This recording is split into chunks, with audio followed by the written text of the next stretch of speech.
My name is Daniel Dan Whitmore, and the day my father was laid out in a closed casket at St. Joseph Catholic Church in Fort Collins, my rich brother walked in late with the woman who left me 9 years ago. She leaned close, perfume sharp as a blade, and whispered, "So, I guess I won right. You're still poor." I didn't flinch because I knew what was about to happen next. The church smelled like lilies and burnt coffee. Somebody had set out those big silver urns in the fellowship hall. Early, like caffeine could patch over grief. Outside, the Colorado air had that clean bite to it, the kind that makes your nose sting the second you step out of the car. Inside, it was all muffled sounds, coats brushing the soft coughs people do when they don't know where to put their hands, the squeak of old wooden pews as folks slid in. Emily stood beside me, her fingers warm in mine. My wife, 49, calm eyes. The kind of woman who doesn't fill silence just because it's there. She wore a simple black dress and a wool coat she'd had for years. No flashy jewelry, no performance. My mother sat 2 pews up, shoulders rounded, staring at the front like if she stared hard enough, she could change what had happened. Dad Robert Whitmore had died at 82. Heart. Quick, they said. Merciful, they said. I'd learned a long time ago that people say merciful when they don't know what else to say. And then the back doors opened. A gust of cold slipped in with them, and with it came Mark. My brother Mark Whitmore, 58 tech consultant startup advisor. Whatever title sounded best on a given day, strolled down the center aisle like he owned the building. He was dressed in a dark suit that fit too perfectly to be off the rack, and his shoes shone like he'd polished them in the parking lot. He didn't hurry, didn't duck his head, didn't look like a man coming to bury his father. He looked like a man arriving at a charity gala. Lauren was on his arm. Lauren Price, 52 now, the woman I'd nearly married. Black dress that probably cost more than my first car hair, done in that effortless way that takes an hour lips the color of dried roses. She'd always been good at looking like she belonged in rooms she didn't build. Heads turned. I felt it ripple through the pews the way a sudden draft moves through tall grass. Whispers started right away. "That's Mark. He made it." Of course he did. "Who's that with him?" And then softer, nastier, "Dan's here too. I heard he's still with the city." Mark always lands on his feet. The old familiar feeling tried to climb up my throat, the one that says, "You're the smaller man in your own family story." I swallowed it down. I wasn't 45 anymore. I wasn't standing in my kitchen watching my life crack open like a drop plate. Mark stopped at the end of our pew.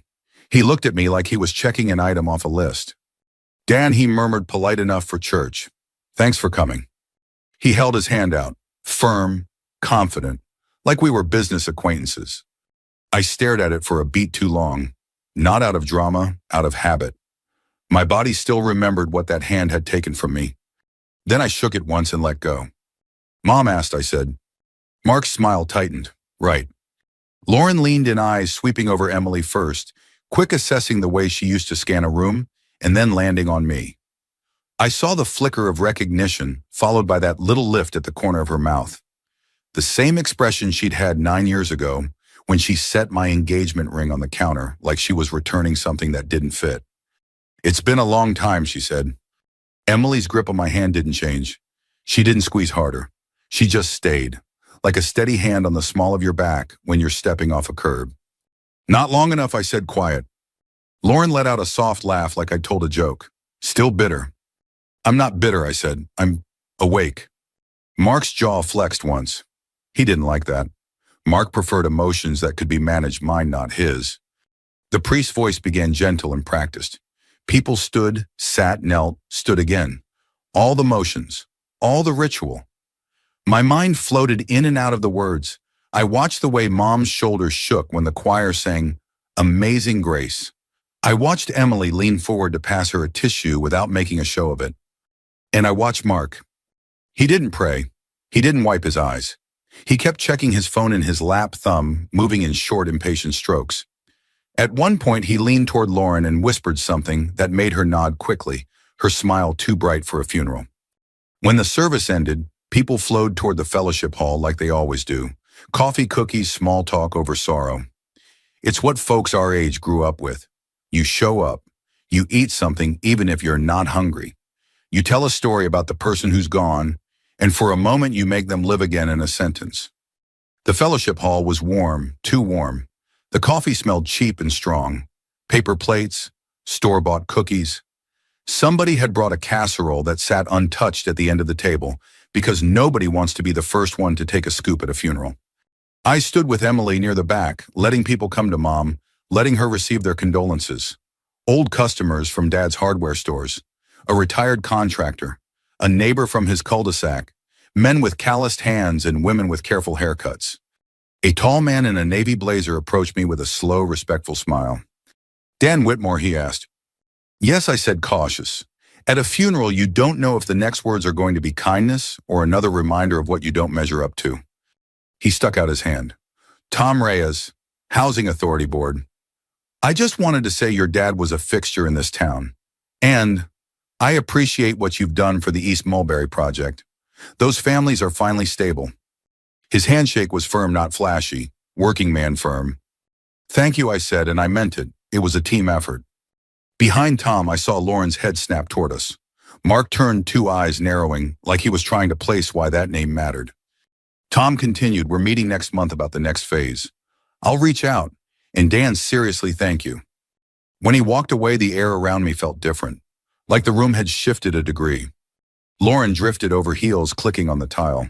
Mark followed half a step behind like he didn't want to, but couldn't stop himself. "Well," Lauren said, drawing the word out, "look at you, still doing your projects." I could smell her perfume, again expensive, floral sharp. It took me right back to a night 9 years ago when that scent was on my pillow after she walked out with her suitcase. "You're still driving that practical car," she added, eyes flicking toward the parking lot as if she'd already checked. "I drive what I trust," I said. "I don't buy things to convince people." Her smile faltered just a hair, not because my words were cruel, because they didn't land where she wanted them to. She wanted me defensive, embarrassed, small. Mark leaned in slightly, voice low. "Since when are you on boards with people like that?" I looked at him. Really looked. The suit was perfect, but the skin around his eyes was tired. His smile was a mask he'd worn too long. "Since I stopped trying to impress the wrong audience," I said. Lauren's eyes sharpened. "So? I guess I won right," she whispered, close enough that her breath touched my ear. "You're still poor." For half a second, my chest tightened. Not because the words were new, because my body remembered the old wound. Then I heard Mom's quiet sob behind us. I felt Emily's presence at my side, steady, real, and something in me settled. I turned and met Lauren's gaze, not angry, not pleading, just level. "Depends what you think winning costs," I said. Her brow creased. She didn't understand. And that was the point. Because 9 years ago, I thought losing her meant I'd lost everything. I didn't know I was about to gain the kind of life nobody could take from me, no matter how rich they looked walking into a room. 9 years earlier, I was 45 years old and convinced my life was already mapped out. I lived in a modest 3-bedroom ranch on the south side of Fort Collins, 10 minutes from City Hall. Beige siding, white fence that needed repainting, a lawn I mowed myself every Saturday morning before the sun got too high. It wasn't fancy, but it was solid, just like the life I thought I was building. I worked as a civil engineer for the city, specializing in infrastructure maintenance, storm drainage, road resurfacing, schedules, bridge inspections, the unglamorous stuff, the kind of work nobody notices until it fails. My salary was steady, $72,000 a year, good benefits, a pension I understood and trusted. I'd never once missed a mortgage payment. Lauren used to say that was one of the things she loved about me. "You're reliable," she told me on our third date, back when that word sounded like a compliment. Lauren Price was 43, then a marketing manager at a regional firm downtown. She dressed sharp even on casual Fridays, always had a networking event to get to, always had her phone face down on the table, like it might buzz with something important at any moment. She talked about momentum a lot, about moving the needle, about how Fort Collins was nice, but maybe not forever. We met through mutual friends at a brewery on College Avenue. She laughed at my dry jokes. I liked the way she leaned in when she listened, like she wanted to be there. We dated 2 years before I proposed. I asked her on a quiet hike up near Horsetooth Reservoir. No crowd, no photographer hiding in the bushes, just the wind, the water, and a ring I'd saved 6 months for. $2,800. I remember thinking it was the most money I'd ever spent on something that fit in my pocket. She cried when she said yes. I held on to that memory for a long time after everything fell apart. Maybe too long. My brother Mark was already a presence in our relationship by then, whether I noticed it or not. Mark had always been larger than life. 4 years older, louder, faster. He'd built his tech consulting business riding the wave of companies desperate to modernize. He talked in numbers and acronyms I didn't bother to learn. He lived downtown in a glass and steel condo and drove a car that made my neighbors glance up when it idled past. Family dinners changed when Mark was around. Dad, Robert Whitmore, would straighten up a little when Mark walked in, ask about deals, about what's next. He never asked me about culverts or drainage systems. When I tried to explain a project, his eyes would glaze just enough to let me know he was waiting for Mark to jump back in. "You're smart," Dad told me once, pushing peas around his plate. "I just don't get why you'd settle." Settle. That word lodged itself in my chest and never really left. Lauren noticed everything. She always did. The way Mark commanded the room, the way people leaned toward him when he spoke, the way Dad nodded along like Mark was saying something profound, even when he was just talking louder. "She's impressive," Mark said, once looking Lauren up and down like he was appraising a car. "You've got good taste, little brother." I laughed it off. I trusted my brother. I trusted my fiancé. That's what people like me do. We assume loyalty until proven otherwise. The engagement dinner was when the ground really started to crack. We'd chosen a small Italian place in the Old Town district, red checkered tablecloths, candles, a place where the waiter called you folks. Just parents, Mark and Lauren. Nothing fancy. Mark arrived 20 minutes late, of course, made a show of apologizing, ordered the most expensive bottle of wine without asking what anyone else wanted. He talked about a startup acquisition, about timing the exit, about how money was just a tool. Lauren watched him like he was a TED Talk come to life. Mom pulled me aside near the restroom. "Keep an eye on this," she said softly. "You know how your brother is." I smiled. He's just being himself. Mothers see patterns, sons pretend not to. Over the next few months, Mark's name came up in our conversations more than it should have. Mark thinks the housing market's going to shift. Mark says I should look into brand consulting instead of staying where I am. Mark says you're underpaid for your skill set. Each time it sounded harmless. Advice, concern, encouragement. Until the night Lauren left her phone on the coffee table. She'd gone to shower. Steam fogged the bathroom mirror. The sound of water filled the apartment. Her phone lit up with a message preview. From Mark. "Can't stop thinking about last night." My stomach dropped so fast I thought I might throw up. I told myself there was an explanation, a misunderstanding, something stupid and innocent. I picked up the phone. There was nothing innocent about what I read. Months of messages, plans, jokes at my expense, meetings scheduled for times when I was at work inspecting sewer lines or sitting in city council briefings, pictures I won't repeat, promises, futures. One message burned itself into my memory. "He's always been the family disappointment. You deserve more than that." When Lauren came out wrapped in a towel, smiling like everything was fine, I was sitting on the couch with her phone in my hand. "How long?" I asked. She froze. Water dripped from her hair onto the carpet. Then her face changed. Not guilt, relief. 5 months, she said. "Since your dad's birthday." The room went quiet. "Why?" I asked. She sat down across from me like she was about to negotiate a contract. "I'm tired of budgeting," she said. "Tired of waiting. Mark can give me the life I want. You're safe, Dan, but safe isn't enough anymore." She said it calmly, like it was obvious. When I called Mark the next day, he didn't deny anything. "That's how the world works," he said, laughing. "The strong take what they want." 2 weeks later, they went public. Photos, vacations, smiles too wide to be real. Dad told me to move on. Mom cried. I stopped sleeping. For months, I showed up to work hollowed out. My students, interns I mentored noticed. One kid stayed late one afternoon and said, "You okay, Mr. Whitmore? You look tired." That was the word again. Tired. And alone. But that was also when something in me finally stopped breaking and started hardening. For a long time after Lauren left, I moved through my days like I was underwater. I woke up before my alarm and stared at the ceiling, counting the faint cracks I'd never noticed before. I went to work, nodded through meetings, signed off on maintenance schedules, and drove home without remembering the drive. Food lost its taste. Evenings stretched on forever. Nights passed in thin, restless pieces. People told me time would help. What they didn't tell me was that time doesn't heal on its own. You have to give it something to work with. The first thing I rebuilt was my routine. I stopped going straight home after work. I joined a small gym on the north end of town, nothing fancy, rubber mats, chipped dumbbells, a couple of retired guys who nodded at everyone like they'd been waiting for you all day. I ran until my lungs burned. I lifted until my arms shook. The physical pain was easier to manage than the quiet kind. Work became my anchor. I volunteered for projects nobody wanted. Emergency culvert replacements after heavy rain. Weekend site checks. Long evenings reviewing plans. It wasn't about proving anything. It was about staying upright.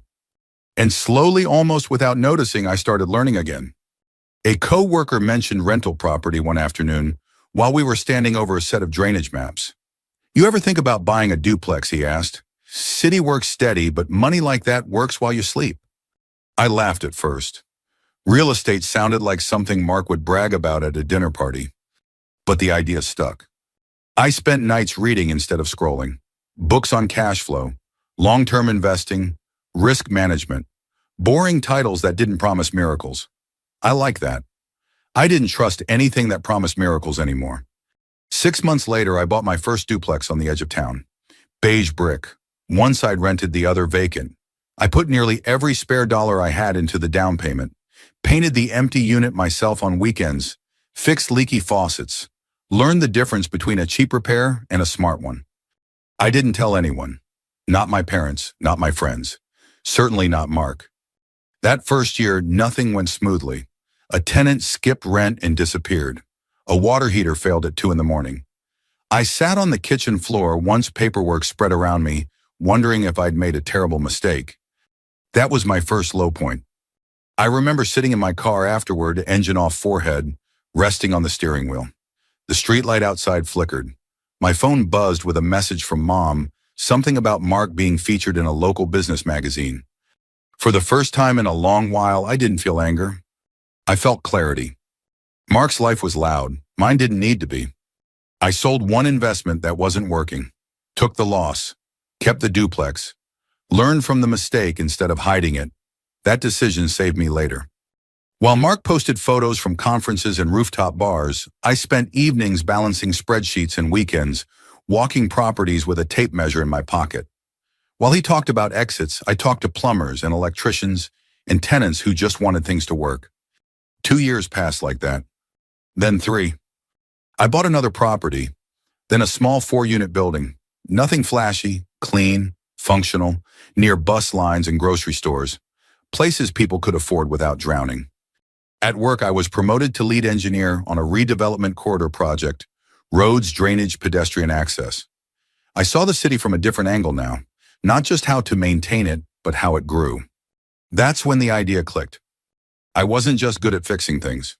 I was good at making them last. I formed Whitmore Urban Works quietly, an LLC with a borrowed desk at a shared office space, and a banker who trusted numbers more than charisma. We started small rehabbing older properties, partnering with the city on infrastructure improvements, working with local credit unions instead of chasing big investors. Money started showing up not all at once, not loudly, but consistently. Around that same time, Mark's voice changed when he called Mom. She didn't tell me much, but I could hear it between the lines. Contracts taking longer, deals falling through, timing issues, she said once, like she was repeating his words. I didn't celebrate that. I didn't need to. By the time Mark started worrying about image, I'd stopped worrying about survival. And by the time he noticed I was moving differently, I was already too far ahead to explain it to him. By the time I turned 50, money had stopped being the loudest thing in my life. That wasn't because I had a lot of it, though. By then I did. It was because I finally understood what it was for. Whitmore Urban Works didn't explode overnight. There was no viral moment, no headline splashed across a screen. What happened instead was quieter and sturdier. Projects closed on schedule. Tenants stayed longer. Lenders returned my calls. Inspectors stopped looking twice at my paperwork because they already knew how it would look. I started buying things that don't impress strangers, but calm your nerves when you own them. Land near a bus line, a small medical office building leased to a family clinic, a grocery-anchored strip with a pharmacy and a barber shop that had been there 20 years. The kind of places people still need when the economy hiccups. I didn't change my house, didn't upgrade my car. I still drove the same Ford Explorer I'd had since my 40s because it ran smooth and never surprised me. I still ate breakfast at the same diner on Mason Street every Friday, 2 eggs over easy rye toast coffee black. The waitress Carla knew my order and never asked if I wanted more coffee. She just brought it. That was my version of success. Predictable, boring, peaceful. Around that time, the city invited me to sit in on a housing advisory committee, unpaid thankless work that mostly involved folding chairs and long meetings. I said yes anyway, not because it looked good, but because I'd lived long enough to know where the real decisions get made. That's where I met Emily Carter. She was running a nonprofit focused on workforce housing teachers, nurses, tradespeople. People like the ones who'd kept Fort Collins running while others chased bigger stages. Emily wasn't loud. She listened more than she spoke. When she did talk, it was about outcomes, not credit. After one meeting, we ended up walking to the parking lot together under a sky that looked like it might snow. "You always ask about maintenance 10 years out," she said. "Most people don't." "Things break if you ignore them long enough," I replied. She smiled, not the polite kind, the real kind. We started getting coffee after meetings, then dinners, then walks where we talked about work and parents and what it felt like to rebuild something after it fell apart. I told her about Lauren early, about Mark, about the money too eventually. I waited until I knew it wouldn't matter. Emily listened without interrupting. When I finished, she said, "Money doesn't scare me, Dan. Ego does." I knew then she wasn't going anywhere. While my life was settling into something solid, Mark's was doing the opposite. I ran into him one afternoon outside the county courthouse. He was pacing near the steps, phone pressed tight to his ear, voice low but urgent. "No, not today," he hissed. "I told you next quarter." He spotted me and froze, straightened his jacket, smiled like nothing was wrong. "Dan," he said, "didn't know you worked around here." "I do," I said, "every day." He laughed a little too hard. "Still grinding, huh?" "Still building," I replied. He glanced at my car, then back at me. "You ever think about upgrading?" I looked at his sleek, expensive parked crooked, like it didn't care where it landed. "I don't buy things that make me nervous," I said. He didn't know what to do with that. A year later, Whitmore Urban Works closed on its largest project, yet a mixed-use redevelopment the city had been nursing for a decade. Infrastructure upgrades, affordable units, long-term leases, nothing flashy, everything useful. At the ribbon cutting, a city councilwoman shook my hand and said, "This is the kind of work people remember." I believed her. I married Emily 6 months later. Small ceremony, close friends. My mother cried the good kind of tears. Mark didn't attend. Lauren sent a card with a short note and a signature that looked rushed. I didn't keep it. By the time my father's health started to fail, my life was full in ways it had never been before. Work that mattered. A marriage that felt like a partnership. Nights I slept through without waking up wondering what I'd lost. I didn't know then that all of it, every quiet choice, every boring decision, was about to be weighed in one public moment. But I was ready for it. Emily didn't fall in love with my resume. That mattered more than she'll ever know. We met in fluorescent lit rooms with folding chairs and bad acoustics. Long meetings where half the people talked just to hear themselves talk. I noticed Emily because she didn't. She took notes. She asked questions that began with, "How does this affect people who already live here?" She remembered names. She followed up. The first time we had coffee, it was at a small place off College Avenue that roasted their beans too dark and played the same folk playlist on repeat. She ordered tea, I ordered coffee. We sat by the window and watched snow slide off the awning in wet clumps. So she said, stirring her cup, "Are you always this prepared?" "For meetings," I asked. "For life." I thought about that, about how unprepared I'd felt the night Lauren walked out, about how preparation had slowly become my armor. "I learned the hard way," I said. Emily didn't press. She never did. She had a way of giving people room without disappearing from the conversation. That's a rare skill, especially in people who run organizations. We dated slowly, no big gestures, no whirlwind weekends. We went on walks, cooked dinners, attended community events where nobody cared what kind of car you drove. She met my mother early on and brought her a loaf of banana bread that was still warm. Mom liked her immediately. That should have scared me. It didn't. I didn't tell Emily about the money at first. Not because I was hiding it, but because I needed to know something before I said it out loud. I needed to know who she was when there was nothing to weigh. 6 months in sitting at my kitchen table with the windows open and the smell of rain coming in, I told her everything. The properties, the company, the long-term leases, the way my net worth had crept past a line I never thought I'd cross. She listened. Then she shrugged. Okay, she said. Does any of that change who you are at dinner? No, I said. Then it doesn't change anything for me. That was the moment I stopped bracing for impact. We married 2 years later. Small ceremony at a local community center. Folding chairs again. My mother cried. Emily laughed when I forgot my vows halfway through and whispered the last line back to me. We didn't take a honeymoon to someplace exotic. We drove up to Steamboat Springs and rented a cabin. Cooked our own meals, slept late. Life settled into a rhythm that felt earned. Emily took on more responsibility at her nonprofit. I continued expanding Whitmore Urban Works carefully. No shortcuts, no debt that kept me up at night. We talked about values more than goals, about what we wanted our days to feel like when we were 60, 70. Around that time, I started hearing Lauren's name again. Not from her, from my mother. She's doing well, Mom said once tentative. At least, that's what she says. I didn't ask questions. Then my father died. The call came on a Tuesday morning. Emily was grading grant proposals at the kitchen table. I answered the phone, listened, and felt something close quietly inside me. Not grief the way movies show it. More like the end of a long argument you never really won.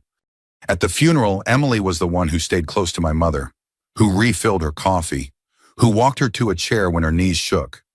Lauren watched that from across the room. I saw it in her eyes before she ever spoke to me, the comparison starting, the old math failing her. When she leaned in and whispered, I won, right, she was asking a question.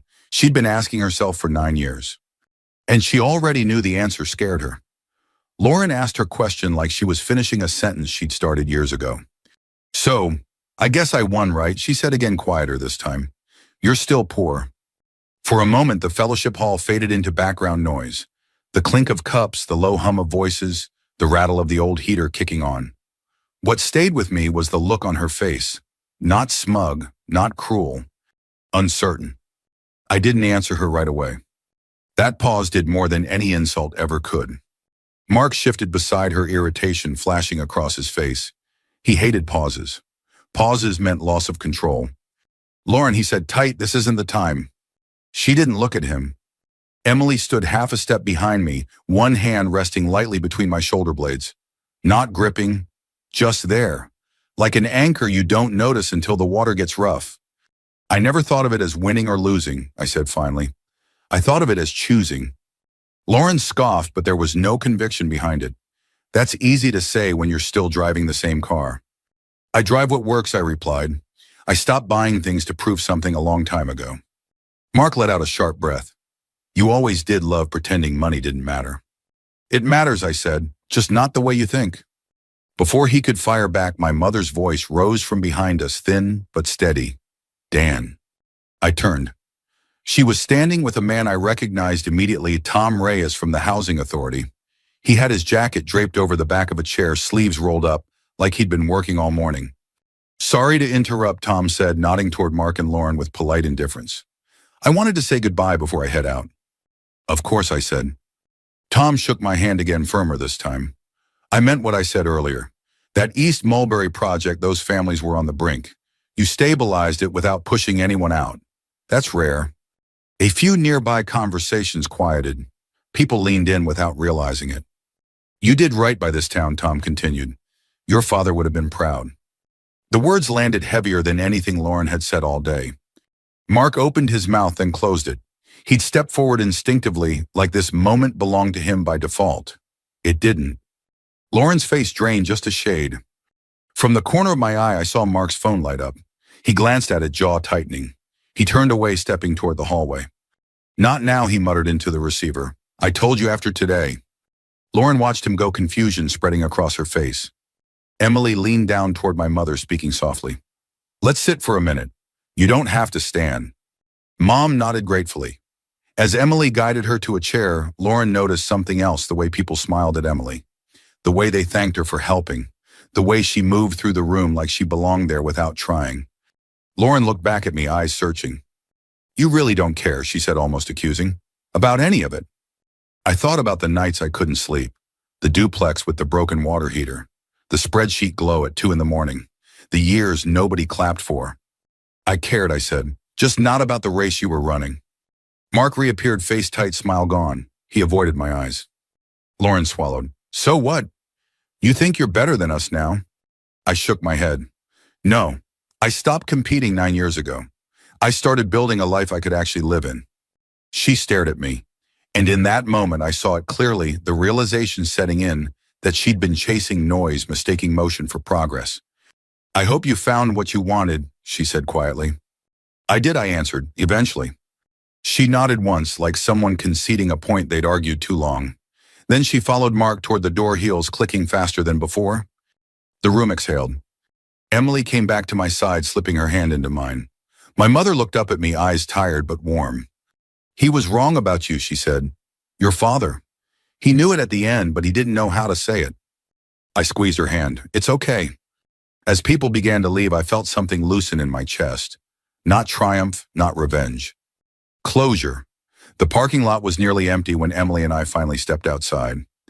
The sky had turned that flat Colorado gray that comes right before snow, and the air smelled clean, almost metallic. I stood for a moment with my hands in my coat pockets, listening to the crunch of gravel under our shoes and the distant hum of traffic on College Avenue. It felt strange how quiet everything was after a room full of voices, judgments, and old history. Emily reached for my hand. You okay? She asked. I nodded, and this time it wasn't automatic. Yeah, I really am. We drove home without talking much. The heater clicked on and off. The Ford's engine hummed steady the way it always had. When we pulled into our driveway, the porch light flicked on, automatically warm against the cold. Predictable, reliable, the things I'd learned to value. That night, after Emily fell asleep, I sat at the kitchen table alone. I didn't turn on the TV. I didn't check my phone. I just sat there, hands wrapped around a mug of tea, thinking about the strange symmetry of it all.